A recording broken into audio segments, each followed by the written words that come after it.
एक कार्यभार संभाला गया है मुफ्ती समून कासमी जी द्वारा। जी हाँ, उनको मदरसा बोर्ड का अध्यक्ष यहाँ पर बनाया गया है। अब तक 2 माह हो चुके हैं उनके कार्यकाल को यहाँ उत्तराखंड में। जानते हैं आखिर कितना कुछ रहा इस सफर में सर? नहीं, बहुत अच्छा। और जब से मैंने कार्यभार संभाला है, मैं माननीय अपने मुख्यमंत्री श्री पुष्कर सिंह धामी जी और अपने शीर्ष नेता माननीय प्रधानमंत्री श्री नरेंद्र मोदी जी, उनके विज़न को मैंने उसका अनुसरण किया है और मैं उनका फॉलोअर हूँ। मैं ये महसूस करता हूँ कि माननीय प्रधानमंत्री श्री नरेंद्र मोदी जी और माननीय मुख्यमंत्री श्री पुष्कर सिंह धामी जी सबका साथ, सबका विकास, सबका विश्वास और सबके प्रयास को आगे बढ़ा रहे हैं। हमने भी मदरसों के अंदर यही मैसेज दिया है कि आपका भी कल्याण होगा, आपका भी विकास होगा और अपने आप को आप अलग थलग नहीं बल्कि आप देश की मुख्य धारा से जुड़ के राष्ट्रवाद की विचारधारा को अपने अंदर संचालित करिए। उस पर मैंने काम किया है। मैंने मदरसों में जाकर के जहाँ उनका मैंने निरीक्षण किया तो मैंने ये पाया कि ज़्यादातर हमारे मदरसे अच्छा ही काम कर रहे हैं और बाकी जहाँ अनियमितताएँ मिली हैं उस पर भी हमने उन्हें तंबीह की, उन्हें बताया है, उनसे आग्रह किया है कि आप इन सारी चीज़ों को नियम अनुसार करें। और मैं समझता हूं कि बहुत तेज़ी के साथ हमारे मदरसे मुख्य धारा से जुड़ेंगे और देश के विकास में शामिल होंगे। सर, अभी कुछ दिन पहले भी जिस तरीके से देखा गया था, कुछ अवैध मदरसों को सील किया गया था, क्या कोई सीलीकरण की कोई कार्रवाई हुई है? नहीं, जहाँ भी कोई अवैध कोई भी चीज़ होगी, कोई भी अगर किसी का भी कोई ऐसा अवैध वो होगा, वो मदरसे नहीं, उस पर माननीय मुख्यमंत्री जी कार्रवाई करते हैं और शीघ्र कार्रवाई होती है। अवैध कोई चीज़ भी देवभूमि के अंदर मैं समझता हूँ होनी भी नहीं चाहिए और उसे होने भी नहीं दिया जाना चाहिए। तो माननीय मुख्यमंत्री श्री पुष्कर सिंह धामी जी बड़े कोमल, बहुत शालीन और बहुत ही यानी कर्मठ हमारे मुख्यमंत्री हैं और उन्होंने माननीय प्रधानमंत्री श्री नरेंद्र मोदी जी का जो विज़न है उसे आगे बढ़ाया है। तो मैं समझता हूँ कि यहाँ कोई भी चीज़ जो गैर ज़रूरी होगी उसे नहीं चलने दिया जाएगा और जो चीज़ अगर कोई गैर ज़रूरी तौर से किसी को परेशान करेगा तो परेशान भी नहीं होने दिया जाएगा। सर, जिस तरीके से कहा जाता है कि मदरसों में जो है दीनी तालीम की बातें सिखाई जाती है, लेकिन कई बार आपके भी बयान आते हैं सामने की संस्कृत पढ़ाई जाएगी, योगा सिखाया जाएगा, लेकिन ऐसा स्कूल भी तो है उन चीज़ों के लिए?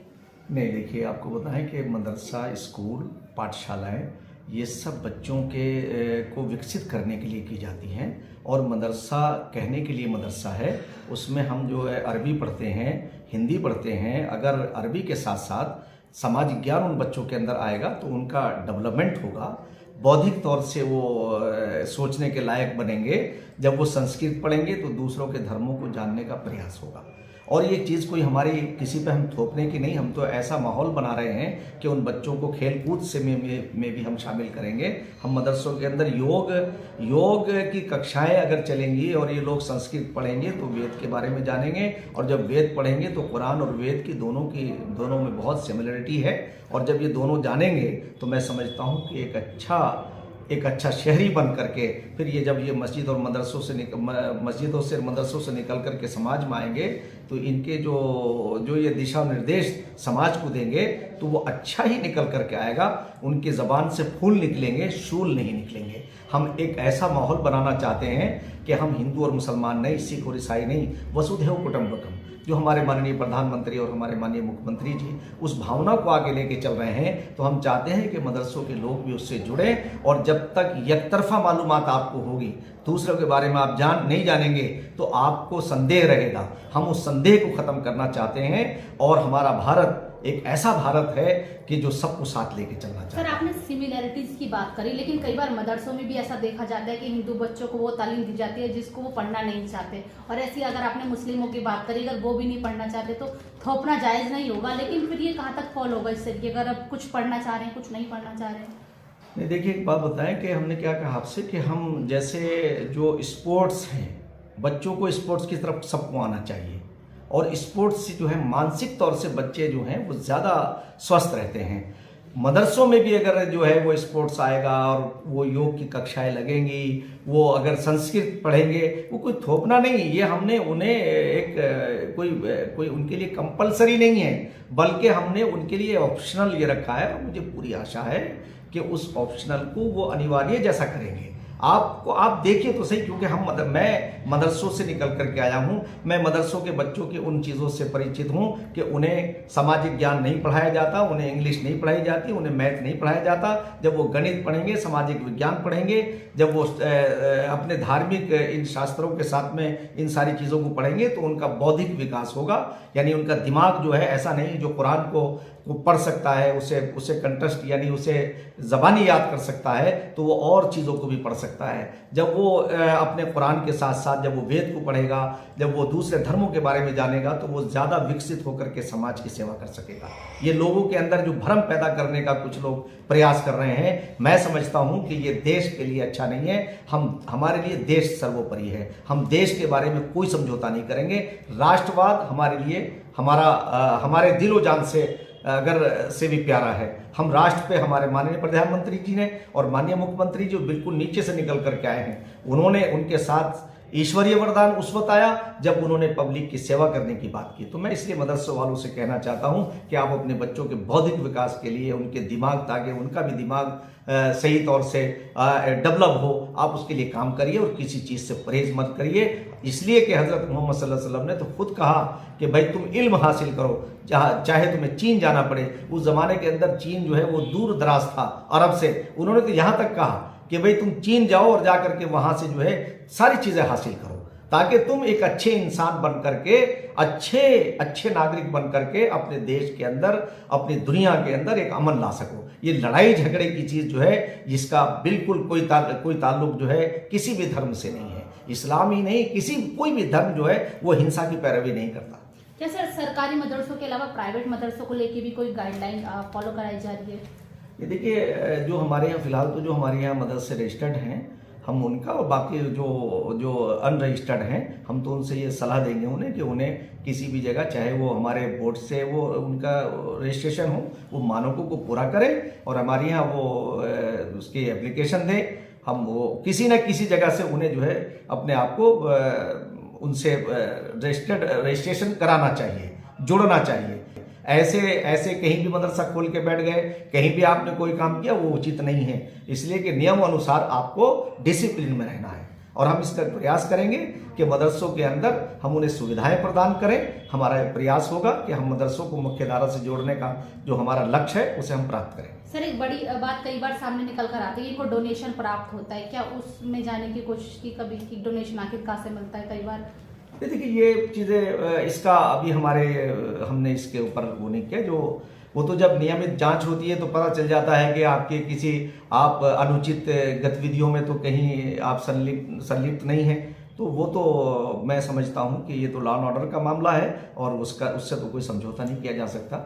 हमें जो है कि मैं तो ये कहूँगा कि देश के और प्रदेश के नागरिकों को कि उन्हें अपने आचरण के अंदर सुधार ला करके अपने देश प्रदेश के जो नियम हैं उन्हें फॉलो करें और कोई भी ऐसा काम अंजाम ना दे कि जिससे देश को और प्रदेश को नुकसान हो। सर, आपके हटके सवाल, जिस तरीके से 3 राज्यों में भी सरकार बनी है बीजेपी की, लेकिन विपक्ष द्वारा कई बार फिर से वही आरोप लग रहे हैं कि ईवीएम इसके लिए जिम्मेदार है? क्या कहेंगे? मतलब ईवीएम का बार बार जिक्र होता है। देखिए, मैं आपसे कहना चाहता हूं मैडम कि जब ये हिमाचल में जीते, कर्नाटका में जीते तो और बंगाल में जीते तो वहाँ ईवीएम नहीं थी, वो ईवीएम ठीक थी, और यहाँ जीत गए तो ईवीएम खराब हो गई। देखिए, मैं आपको ये कहना चाहता हूँ, ख़ास तौर से वो अपनी गलतफहमियों को दूर करें। ईवीएम का कोई इसके अंदर कोई दखल नहीं है, बहुत ट्रांसपेरेंसी से काम हो रहा है। हमारे प्रधानमंत्री ऐसे हैं कि लोग दिलो जान से अपने प्रधानमंत्री को प्यार करते हैं और माननीय प्रधानमंत्री के हाथों को मजबूत किया है जनता ने। ईवीएम का कोई कसूर नहीं है, जब उसमें वोट डाले जाएंगे वही निकल करके आएंगे। मैं सिरे से नकारता हूं और उनसे निवेदन करना चाहता हूं कि अगर आपको इन सारी चीज़ों में कुछ करना है तो आप जाइए, पब्लिक से माफ़ी मांगिए। कांग्रेस से खास तौर से कि 60 साल में मुसलमानों को मुख्य धारा से काटा है, आपको उसका तो आपको प्रायश्चित करना ही पड़ेगा। और आपको ये समझिए कि सत्ता अभी जल्दी से मिलने वाली नहीं है। माननीय प्रधानमंत्री सत्ता के लिए नहीं आए हैं, वो सेवक हैं। हमारे माननीय प्रधानमंत्री श्री नरेंद्र मोदी जी और हमारे मुख्यमंत्री श्री पुष्कर सिंह धामी जी, वो हमेशा ये कहते हैं कि हम तो सेवक हैं और हम सेवा के लिए आए हैं। तो इसलिए ईवीएम का कोई मसला नहीं है। अभी आपने कर्नाटका जीता था, अभी आप जो है तेलंगाना में जीते हैं, तो वहाँ ईवीएम क्यों नहीं है, पूरी है? यानी ये तो कोई बात नहीं, ये तो बिल्कुल सरासर मैं समझता हूं। अरे भाई, जब आपको जनता ने वोट नहीं दिया, जनता ने नकार दिया, यही जनता कल कांग्रेस को वोट देती थी तो कांग्रेस की सरकार बनती थी। और कांग्रेस ने मक्कारी के बल के ऊपर जो है, झूठ और फरेब के ऊपर जो है, खास तौर से मुसलमानों को बीजेपी से और आरएसएस से डरा डरा के वोट लिए, तुष्टीकरण किया। यह तुष्टीकरण नहीं है, संतुष्टीकरण है। संतुष्टीकरण की बिना पर जो है वो हर राज्य के अंदर जो है विजय प्राप्त हो रही है। तो मैं ये कहना चाहता हूं कि बिल्कुल सिरे से वो गलत है और उन्हें अपने आप को इस तरह की दिल के बहलाने को गालिब ख्याल अच्छा है, इस ख्याल को छोड़ देना चाहिए। सर, टनल को लेकर भी ये हो रही है बात कि टनल से हालांकि सुरक्षित निकाला गया मजदूरों को, लेकिन ये पहले कहाँ सो रहे थे? क्या इनको पहले से नहीं पता था? सुरक्षा एजेंसियां कहाँ पर थी? उस पर भी जांच की मांग उठ रही है कि ऐसा हुआ क्यों, आखिर वो मजदूर वहां फंसे कैसे? इन्हें मालूम होना चाहिए कि जो कुदरती एक ऐसी आपदा थी कि सारा पूरा जो पहाड़ है, जो हिमालय है, और वो ऐसा, आप ये समझिए कि मैं समझता हूँ कि माननीय प्रधानमंत्री और माननीय मुख्यमंत्री जी के विजन से वो 41 परिवार सुरक्षित निकल करके आए हैं। एक भी उन्हें कोई, वो ऊपर वाले का हम तो उसका आभार भी प्रकट नहीं हो सकता कि कैसी हिम्मत दी और रात दिन एक कर दिया। अगर इनकी सरकार होती तो ये तो सवाल ही नहीं था कि इनके यहाँ वो लोग बच के आ जाते। आप उन मजदूरों का भाव तो देखिए, और जिस तरह से माननीय, आज तक का रिकॉर्ड नहीं है कि किसी मुख्यमंत्री ने जाकर के कैंप कार्यालय वहीं बना दिया हो, स्थापित कर दिया हो। इन्हें शर्म आनी चाहिए इस बात के ऊपर। और मैं समझता हूं कि ये उन मजदूरों का अपमान कर रहे हैं जिनकी जिंदगी को हम सुरक्षित बचा के हमारी सरकार लेकर के आई है। माननीय प्रधानमंत्री जी पूरे सारे कामों को छोड़ करके वहां मॉनिटरिंग कर रहे हैं, एक एक चीज को पूछ रहे हैं। माननीय मुख्यमंत्री जी वहां अपना कैंप कार्यालय खोल के बैठ गए। इनके पास है ऐसा विजन? तो इसलिए मैं समझता हूं कि उसके ऊपर इनका ये कहना, अरे उन मजदूरों को निकाल के लाए, सारा देश उनके साथ खड़ा था, सारा देश दुआएं कर रहा था, प्रधानमंत्री का आभार प्रकट कर रहे हैं। मुख्यमंत्री श्री पुष्कर सिंह धामी जी को पूरा विश्व सलाम कर रहा है। और कि जिस तरह से एक ऐसे नेता का उन्होंने रोल अदा किया है कि जो मसीहा बनकर के आया उन 41 परिवारों के लिए, 41 जानों के लिए नहीं, 41 परिवारों के लिए। तो इसलिए मैं उनसे कहना चाहता हूं कि इस तरह की मानसिकता रख करके आप देश का भला नहीं कर सकते। आपको तो ये चाहिए था कि आप तो आभार प्रकट करते उत्तराखंड सरकार का, उत्तराखंड के मुख्यमंत्री का, देश के प्रधानमंत्री श्री नरेंद्र मोदी जी का। सर, इन्वेस्टर समिट भी है अभी, उस पर क्या कहेंगे? देखिए, पूरे विश्व से जो है वो इन्वेस्टर्स आ रहे हैं। माननीय प्रधानमंत्री उसका इनॉग्रेशन करेंगे और मैं समझता हूं कि देखिए ये एक कितना बड़ा काम होगा इस प्रदेश के लिए। ये प्रदेश माननीय मुख्यमंत्री श्री पुष्कर सिंह धामी जी ने रात दिन एक कर रखा है, उसे एक आइडियल स्टेट बनाने के लिए एक ऐसा मॉडल के तौर से ये स्टेट उभरेगा। तो आज मैं समझता हूं कि तमाम उत्तराखंड वासियों के लिए इससे ज्यादा गौरव के पल नहीं होंगे कि विश्व लेवल की यहाँ समिट हो रही है और माननीय प्रधानमंत्री श्री नरेंद्र मोदी जी उसका इनॉग्रेशन करेंगे। तो आपको तो सारे लोगों को अपने उन मेहमानों के लिए खड़ा होना चाहिए और जगह जगह उनका स्वागत करना चाहिए। ये प्रदेश के लोगों का कर्तव्य है, फर्ज है। और मैं समझता हूं कि आने वाले दिनों में हमारा प्रदेश पूरे देश में, पूरे विश्व के अंदर एक ऐसा प्रदेश स्थापित होगा कि जो इस प्रदेश का अधिकार है, हक है। तो मैं समझता हूं कि माननीय मुख्यमंत्री श्री पुष्कर सिंह धामी जी, आभार उनके लिए हम आभार प्रकट करते हैं, उन्हें धन्यवाद देते हैं कि वो पूरे विश्व के इन्वेस्टर्स को ला करके हमारी आने वाली जनरेशन के लिए यहाँ रोजगार सृजित होंगे और यहाँ से वो सारी चीजें निकलेंगी जो पलायन होता था आज तक। आज पहाड़ के लोगों को कहीं जाने की जरूरत नहीं पड़ेगी और पहाड़ के लोग इतने सौम्य और इतने अच्छे लोग होते हैं। मैं समझता हूँ जब उन्हें यहाँ रोजगार मिलेगा तो ये हिमालय और आगे जाएगा। और हिमालय हमारे लिए एक ऐसी हमारी धरोहर है। हिमालय है, गंगा है, गाय है, इन सब की सुरक्षा के लिए हमें काम करना चाहिए। और हम मदरसों के लोगों से जो है, इसीलिए हमने नियमित टीकाकरण के लिए भी उनसे कहा है कि आप 0 से 5 साल तक के बच्चों के लिए हर जगह अपील करें। और हम गाय, गंगा और हिमालय, इसकी सुरक्षा के लिए सारे उत्तराखंड वासियों को, उसमें मुसलमान भी होंगे, हिंदू भी होंगे और खास तौर से मदरसों और मठों के लोग होंगे, हम इसकी पवित्रता के लिए काम करेंगे। चलिए, बहुत बहुत धन्यवाद सर हमसे बात करने के लिए।